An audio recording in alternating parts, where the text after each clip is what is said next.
What's up, guys? Welcome back to the Backyard Dad YouTube channel. Today we're talking about the Toyota Tundra and the Toyota Sequoia as some of the best SUVs out there if you are a dog owner. This is my 3-year-old Silver Lab Waylon, and then the Sequoia is my 7-year-old Golden Retriever Chloe.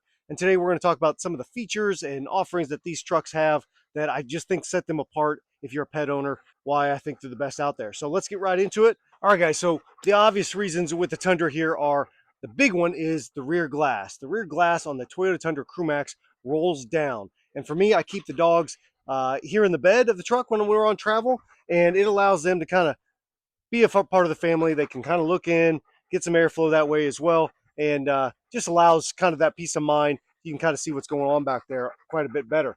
The dogs love it with this soft top. Now, there's a lot of debate on maybe a hard versus a soft top, but for me, this is a wild top that I got from Australia. The wild top is a Australian-made soft topper that I've got a separate video I'll link down in the description and put up a link here in the corner. But this thing is great for dog owners because it allows them kind of full visibility out the side windows, right?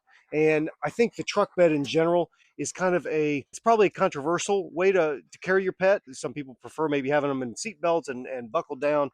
For me, I keep them harnessed into the back of the truck here with a kind of a bungee strap that I use. You know, they're about as safe as I think I can offer them in this configuration, aside from just a cage, which I'm not really into that. So they ride here in the back, stick their heads out the back window and the back sides, and just love getting the wind in their face, ears flapping, and not to mention all the passerby vehicles that come by. Love taking pictures and waving at the dogs and that kind of stuff. So that's fun.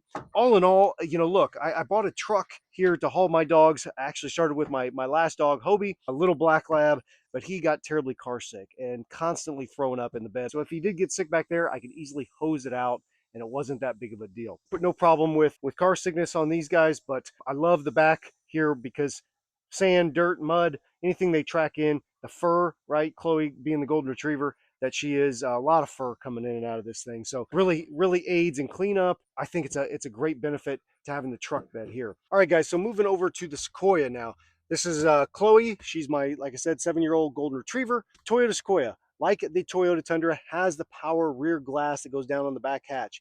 The key feature of these SUVs and trucks that just unmatched in the market, right? I keep talking about it. Other drivers love pulling up in the stoplight. They love seeing the dog, taking pictures, waving, all that kind of stuff.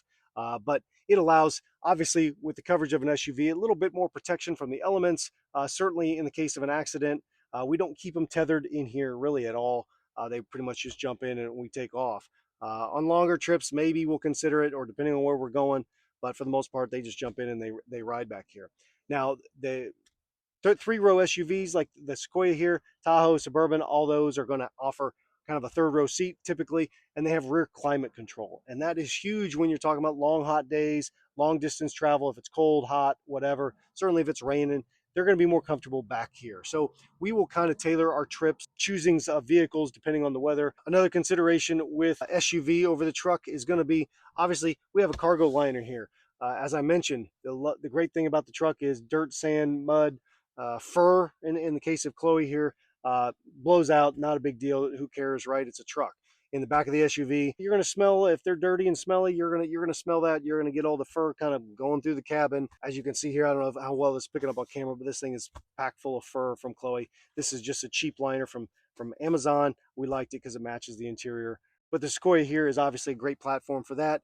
Again, talking about just a SUV in general, we are a family of 4, so 2 big dogs, 2 kids. So this allows good separation. Kids in the back, obviously in their 2 seats. We don't even have a dog barrier here. They're pretty good dogs. They lay down and don't really bother too much when we're on the move. If you're a dog owner, if you're watching this video, perhaps you're already a Toyota owner. But if you're not, consider the Toyota Sequoia. I think all model years had the roll down glass. If you don't have a family of 4, consider the 4Runner. The 4Runner does have the same rear glass option. Obviously, they don't have the rear climate control. Typically, I think maybe some of the limited models may have the rear climate control if they've got a rear seat. The SUV versus truck is going to be kind of subjective to you and how you want to carry your dogs and what fits your lifestyle best. I'm blessed to have kind of both options depending on what we're doing, and we'll kind of tailor our needs to that. So appreciate you guys watching. Subscribe, comment down below with any questions, comments, concerns, what's been your experience either with these platforms as dog owners. But until next time, we will see you on the next video, and thanks for watching.